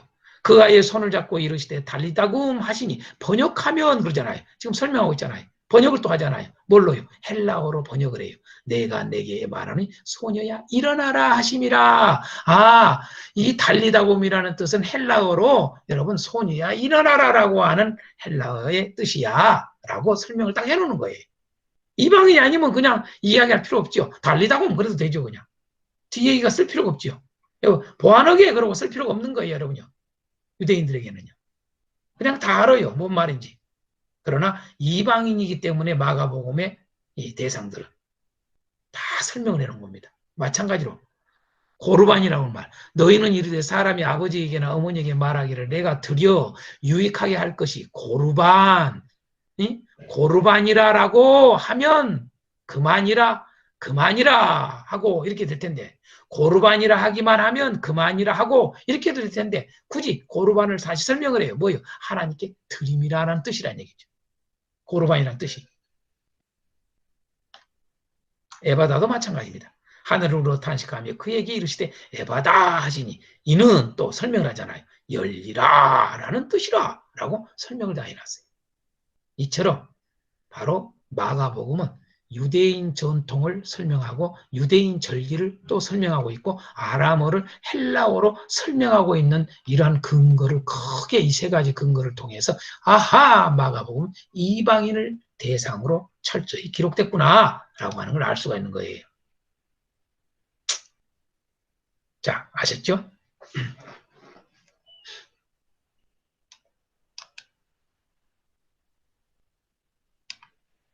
자, 기록 목적은 뭘까요? 그냥 쉽게 알 수 있죠?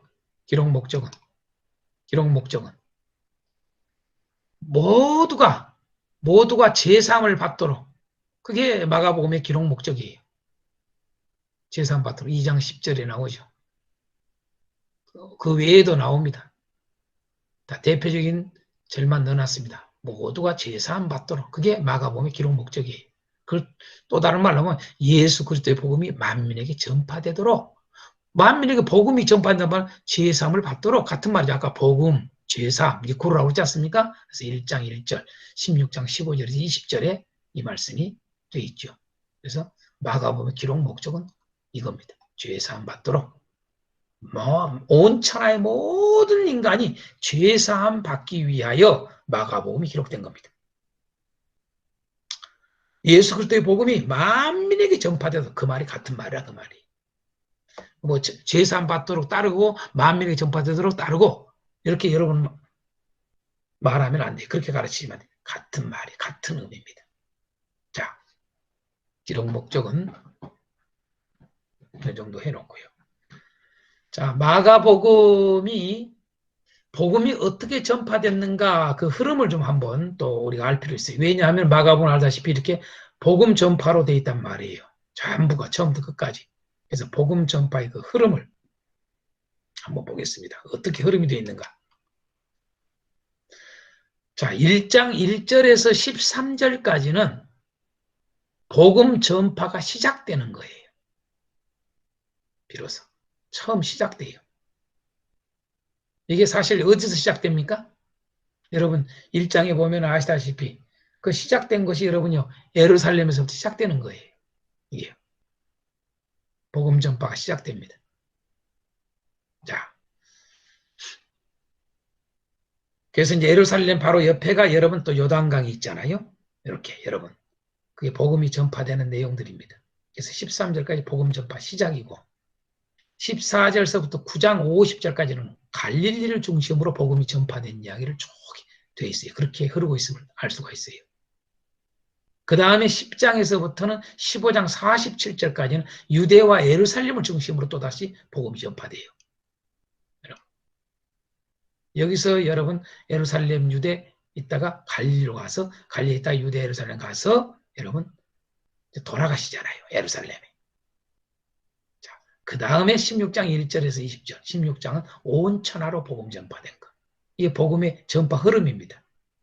제가 아까도 시기에 대해서 이야기할 때 언급을 했듯이 다 사도행전에 그러한 것과 다 동일합니다. 이렇게 보면. 그래서 쭉 이렇게 복음이 전파되었다라고 하는 거. 특별히 이제 마가복음에서 이런 복음 전파의 흐름을 통해서 알 수 있는 게 뭐냐면 이방인을 향한 하나님의 마음. 그걸 볼 수가 있어요. 이방인을 향한 하나님의 마음을 읽을 수가 있다는 얘기죠. 그게 복음 전파의 흐름을 통해서 보여준 마가복음의 하나님의 마음입니다. 자, 그 다음에 이제 아주 중요한 게 이제 구조하고 주제입니다. 이게 구조가 어떻게 되어 있느냐, 라고 하는 거. 자, 주제부터 먼저 좀 보겠습니다. 주제부터 먼저 보겠습니다. 주제부터. 자, 마가복음의 이제 주제를 이제 여러분 중심 단어를 늘 주제를 달 때는 중심 단어를 생각을 해서 주제를 만들어야 됩니다. 중심 단어하고 상관없이 주제를 다 만들면 벌써 그건 주제가 틀린 겁니다. 이게. 그래서 중심 단어에서 자, 아까 세교훈 나왔죠? 복음 나왔죠? 죄사함 나왔죠? 다 그렇죠? 자, 믿으라, 전하라 나왔죠? 자, 받으라 다 나왔잖아요. 이렇게 다양하게 쓸 수가 있는 거예요. 그래서 마가복음의 주제를 새 교훈이로다 이렇게 해도 돼요, 여러분요. 그러나 여러분 이것은 아주 좀 세밀한 이야기는 안 되잖아요. 큰 틀로서의 여러분 제목일 수 있어요. 이런 제목을 가지고 여러분 마가복음을 강의해도 괜찮아요. 사실은요. 새 교훈이로다 이렇게 주제를 달고 여러분 해도 괜찮습니다. 그러나 이보다는 좀 더 나은 게 뭐예요? 복음을 믿고 전하라. 이렇게 복음을 믿고 전하라. 믿으라 전하라가 있으니까 복음을 믿고 전하라. 그래서 믿음과 전도가 얼마나 강조되고 있는가를 좀 넣을 수가 있죠. 그래서 복음 그러면 하나님 나라를 믿고 전하라.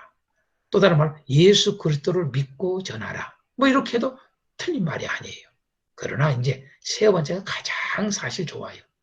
예수를 믿음으로 죄사함을 받으라. 이게 복음을 믿고 전하는 일이에요. 이게. 예수님을 믿음으로 죄사함을 받으라. 마가가 말하고자 하는 주제는 바로 여기에 있는 거예요. 예수 그리스도를 믿음으로 죄사함을 받으라. 요겁니다. 예수 그리스도를 믿음으로 죄사함을 받으라. 뭐 1장 1절의 언급을 그대로 한다면 하나님의 아들 예수 그리스도를 믿음으로 죄사함을 받으라. 뭐 이렇게도 할 수 있습니다. 죄사함을 받는 거 이게 아주 중요합니다. 자, 주제가 나왔으면 이제는 구조를 알아야 됩니다. 그럼 구조도 이 주제하고 그러니까 중심 단어, 이 중심 단어와 이 주제와 구조는 항상 연결되는 거예요. 하나에 하나. 보십시오. 중심 단어부터 특징, 여러분 저 위에 기록 대상, 기록 목적, 그 다음에 구조, 주제 이게 다 하나로 일원화되어 있습니다. 서로 뭐 따로 놀지는 않습니다. 따로 놀면은 벌써 여러분 그건 잘못된 가르침이에요. 이해를 못하는 거예요. 자, 그래서 이제 주제가 나왔고 여기에 대해서 구조를 해야 이 구조에 의해서 이제는 마가복음을 여러분이 강해를 해나가야 되는 거예요. 강해. 주먹구구식으로 강해를 하면 안 돼요. 보통 어떤 목사님들은 그렇더라고요. 지금 자기는 어디 뭐 마가복음을 강의를 하고 있대요. 그래서 여쭤봐요, 제가요. 목사님 어떻게 강의를 해갔어요? 어떻게 마가복음 중심 단어가 뭐였어요? 주제는 뭐였어요? 구조는 정확하게 잡고 갔어요? 여쭤보면요. 아니요. 그냥 강의해가고 있어요. 이러고 있어요. 여러분요. 그분은 강의를 잘못한 거예요.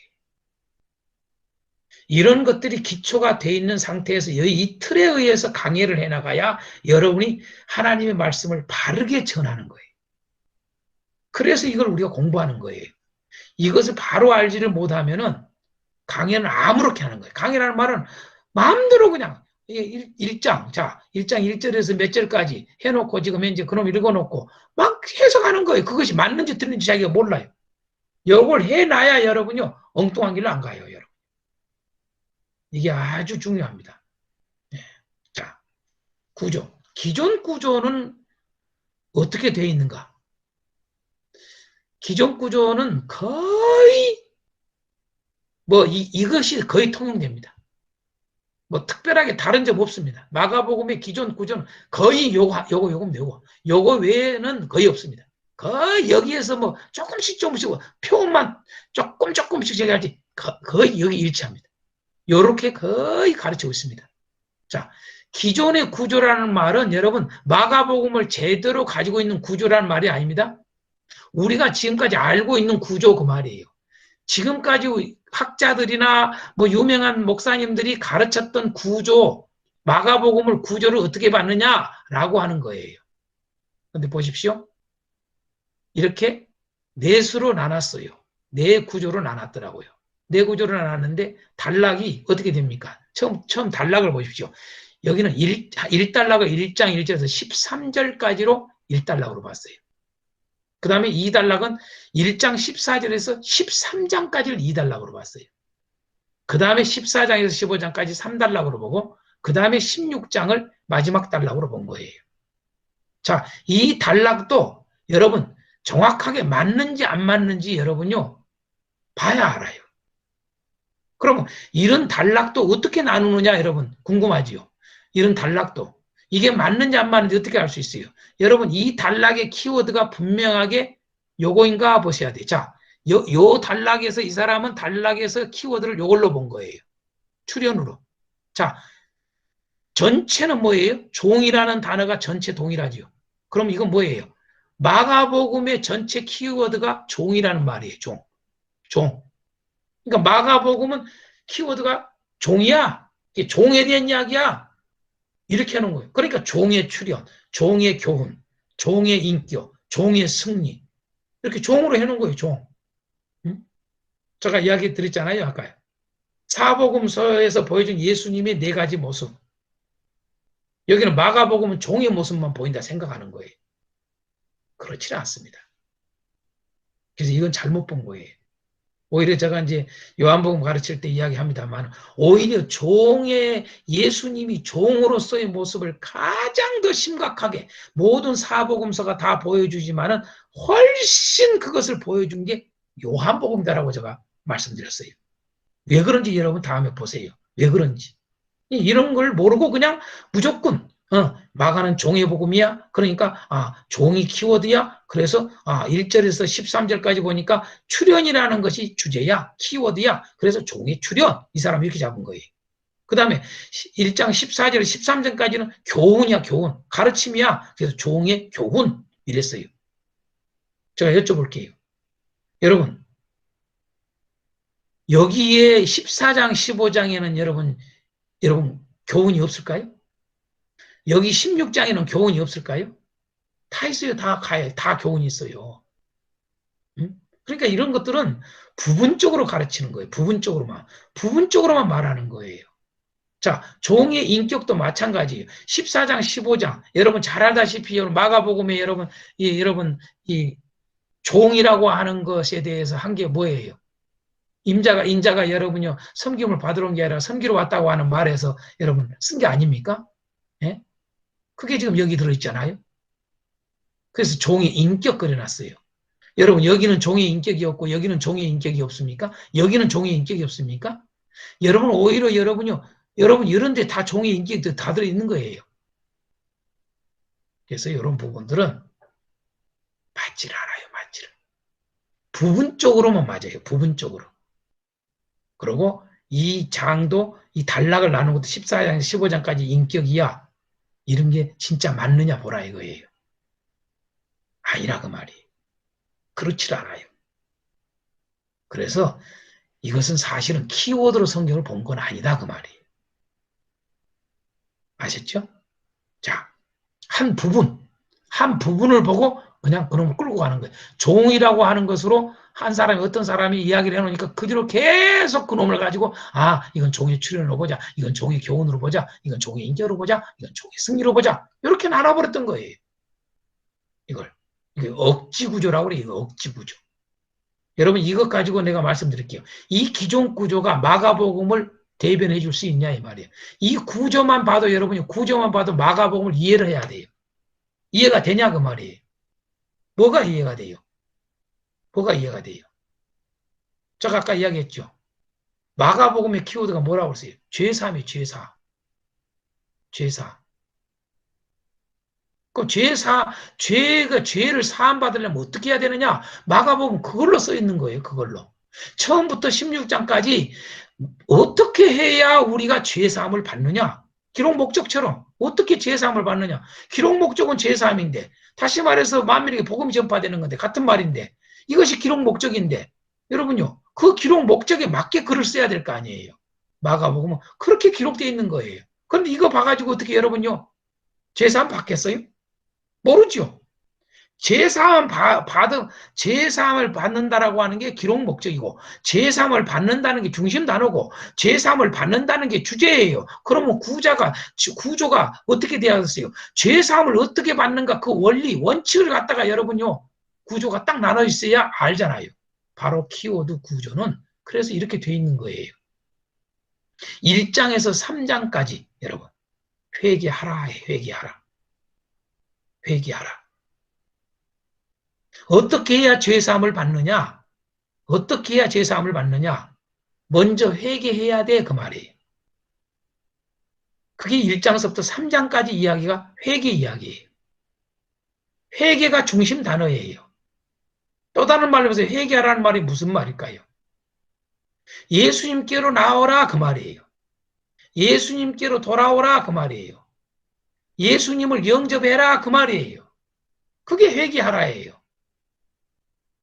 그래서 제가 처음에 질문에 여러분 한 세 번째 세례 요한의 그 사역이 왜 복음의 시작이라고 하면서 여러분 세례 요한의 사역이 이렇게 시작으로 나올까라는 질문 던졌죠. 이제 이해가 좀 되겠어요? 요거예요. 세례 요한 사역 자체가 바로 여러분 죄 사하게 하는 첫 번째 단계입니다. 1단계 회개하랍니다. 다른 말로 말해서 뭐라고요? 예수님께로 나오라. 이 말이에요. 이게 1장서부터 3장까지 이야기예요. 그래서 여러분들이 이 회개라고 하는 키워드를 1장에서 3장까지 고루 있는가를 보세요. 다 나와 있어요. 나와 있어요. 왜 갑자기 여러분요, 우리가 잘 알다시피 첫 그 병을 고치는 장면 보세요. 마가복음은 첫 병을 고치는 장면이 1장서부터 들어있어요.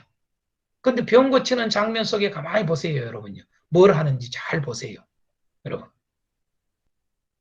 깨끗게 하는 작업이에요. 깨끗게 하는 작업. 놀랍게도. 여러분. 병을 고치는 장면에 제일 첫 번째가 더러운 귀신 들린 고친 장면이에요. 1장 21절 나오잖아요. 처음 저기가요. 어떤 고치는 장면, 치유의 그 일들을 사역을 하는 데 있어서 놀랍게도 그 치유의 사역에 처음이 뭐예요? 귀신 들린, 그것도 더러운 귀신이라고 되어 있어요. 더러운 귀신 들린 자를 고치는 장면이에요. 그냥 귀신 들렸다 안 그러고 왜 더러운 귀신이라고 했다고요? 깨끗하게 하는 작업이라고요. 여러분요, 이게 바로 예수께로 돌아오게 하는 작업이에요, 여러분요. 회개. 이제 이해가 되신가요? 마찬가지예요, 여러분요. 마찬가지로 누굽니까? 그 시몬의 장모도 마찬가지. 또 그 다음에 귀신 들린 자를 고치는 장면도 그렇고. 여러분요, 열병이 걸렸는데 손을 잡아서 일으켰다고 그래. 예수님의 그 장모를, 시몬의 장모를, 베드로의 장모를 열병으로 돌아 누워 있는데, 여러분요, 예수님이 그를 치료할 때 어떻게 치료를 해요? 여러분요, 손을 잡아 일으켰다고 그래요. 손을 잡아. 이 깨끗게 하는 작업이에요, 사실은요. 손. 여러분, 이거하고 동일한 사건이 누가복음은 뭐라고 되어 있는 줄 아세요? 누가복음 4장에 여러분 동일한 사건이 나와요. 열병을 꾸짖었다고 그래요. 손을 여러분 잡아서 일으켰단 말 안 해요. 여러분, 열병을 꾸짖으니 치료됐더라. 이렇게 나와요. 여러분, 똑같은 사건인데 마가는 손을 잡아 일으키니 고쳐졌다는 말을 하고, 누가는 열병을 말씀의 권능으로 여러분 치유된 이야기를 해요. 왜? 누가는 여러분요, 말씀을 강조를 해요. 이게 다 이유가 있습니다, 여러분요. 이 성경을 여러분 설교를 하고 강의를 할 때 그 본책에 정확하게 충실하시길 바래요. 막 합쳐가지고 아무렇게나 하지 마시고요. 그래야 정확하게 이렇게 본책에 뭘 말하는가 정확한 해석을 해줘야 여러분 복음이 확실해지는 거예요. 하나님 말씀이 분명해지는 거예요. 그 의도를 정확하게 가르치게 되는 거예요. 자, 마찬가지입니다. 뒷부분에 1장의 마지막 부분에 나병 환자 고치는 장면 나오잖아요. 근데 거기도 마찬가지예요, 여러분요. 깨끗이라는 단어가 몇 번 쓰지 않습니까? 10절에도 깨끗하게 하신다. 여러분 40절 깨끗함을 받으라. 여러분 42절에도 깨끗하여진지라. 이런 말을 했어요. 44절에도 여러분 깨끗하게 되었으니. 여러분 한 번만 쓴 게 아니라 계속 깨끗하다는 단어를 반복해서 쓰는 거예요. 뭘 강조하고 있어요, 여러분이? 여러분 회개와 관련된 단어들이에요, 다요. 이게 3장까지 그런 내용들이라는 걸 여러분 얼른 눈치채야 돼요. 그러고 이제는 4장서부터 두 번째 단락이 8장까지 내용이에요. 4장서부터. 우리는 잘 알다시피 마가복음의 4장은 뭐예요? 씨 뿌린 비유가 나와요. 씨 뿌리는 비유에 여러분 그 첫 번째 이야기 속에서 여러분 뭘 알 수가 있어요, 여러분요?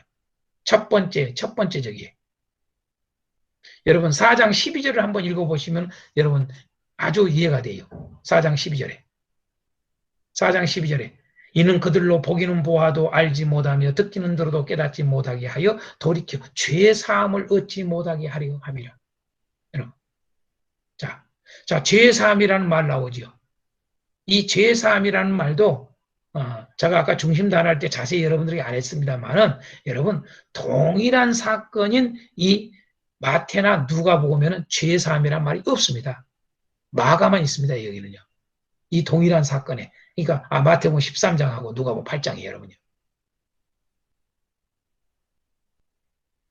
그런데 여기서 뭘 강조합니까? 씨 뿌리는 부위에서 여러분 깨달음에 대한 이야기. 깨달음을 강조한단 말이죠.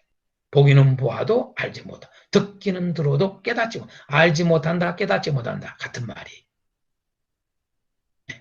깨닫지 못해. 자, 보세요. 참 이게 순서적입니다. 얼마나 순서적이냐 보세요.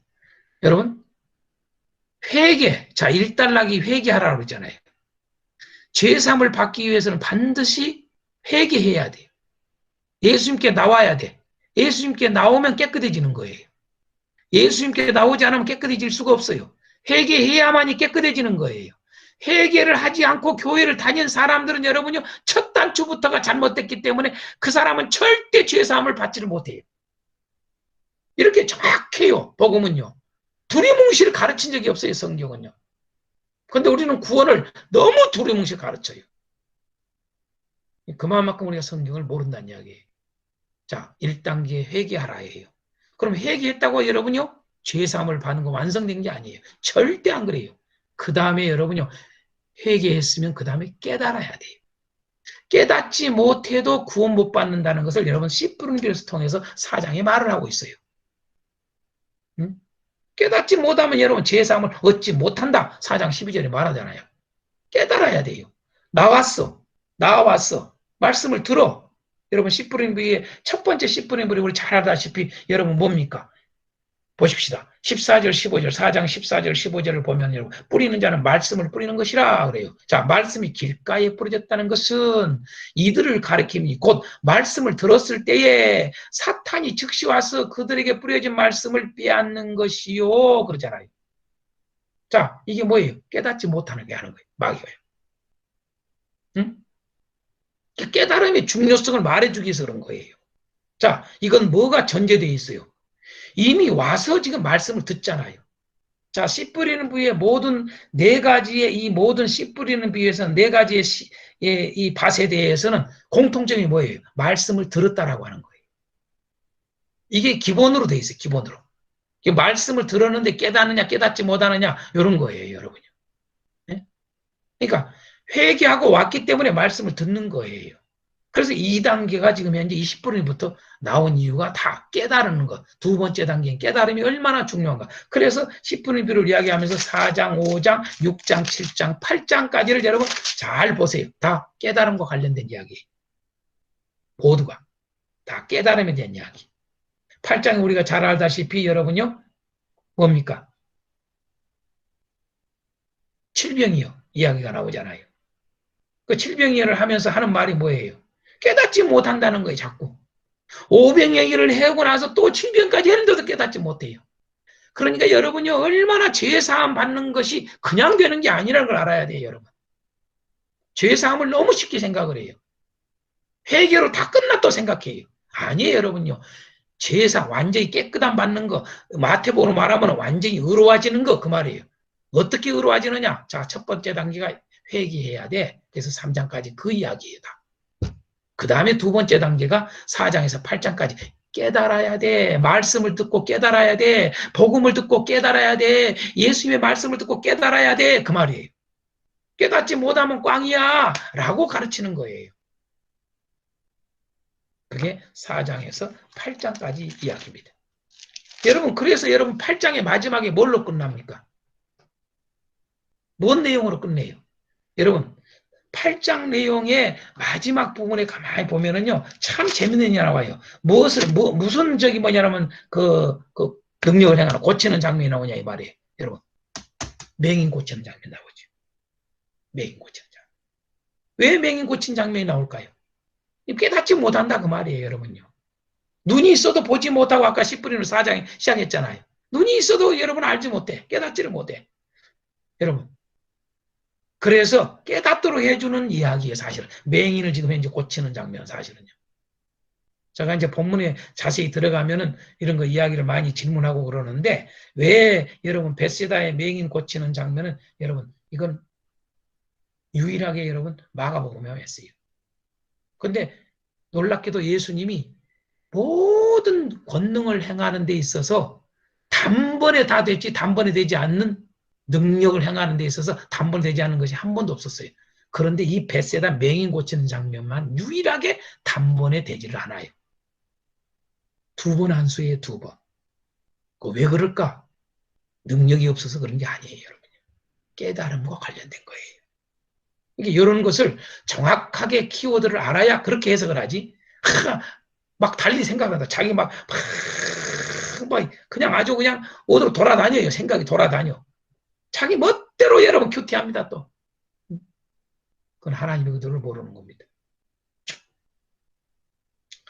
자, 그러면서 이제 맹인 고치고 나서 야, 사람들이 나를 누구라고 그러더냐 이렇게 물어보잖아요. 사람들이 다 누구라고 그러더냐. 지금 예수께로 왔어. 회개하고 왔어. 예수께로 다 모였어. 달라들었어. 그런데 뭐예요? 저들이 지금 나은가 한번 보자 그 말이에요. 나를 누구라고 하냐? 여러분이요. 사람들이 뭐라고 해요? 세례 요한이라고 그래요. 어떤 사람들은 아이고 엘리야라고 그래요. 어떤 사람들은 선지자 중 한 사람이라고 그래요.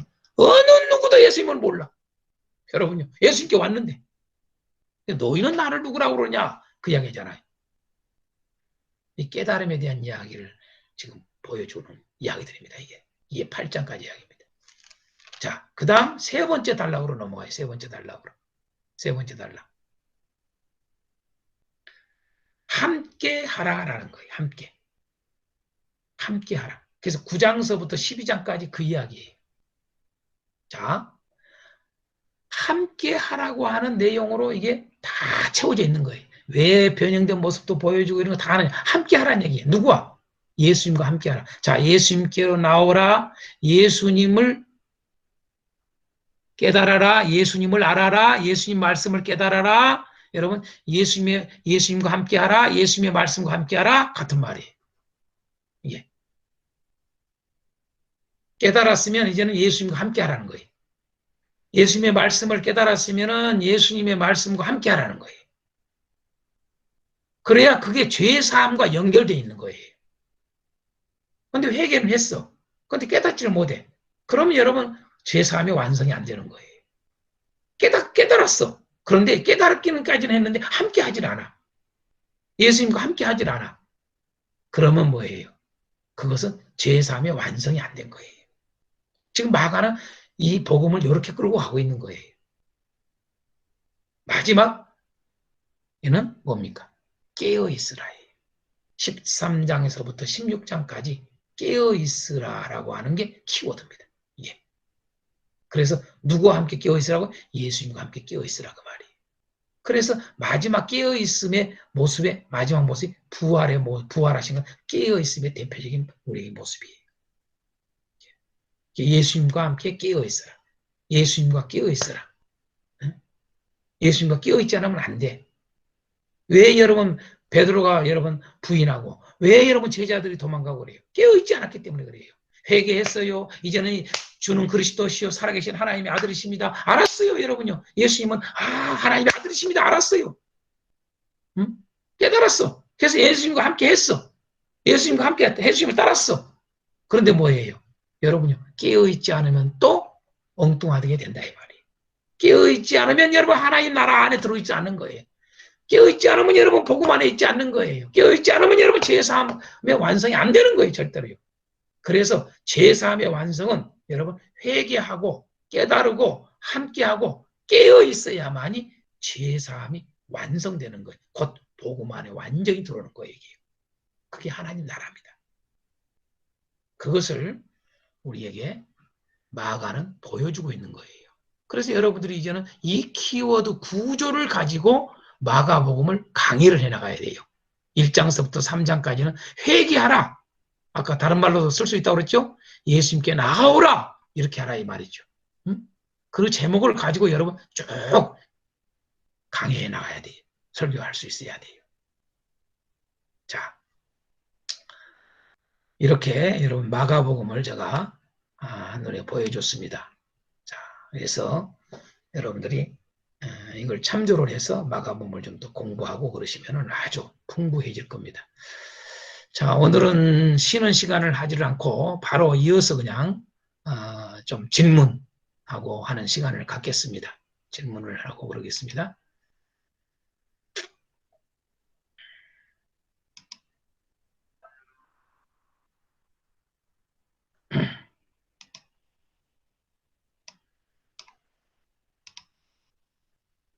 자,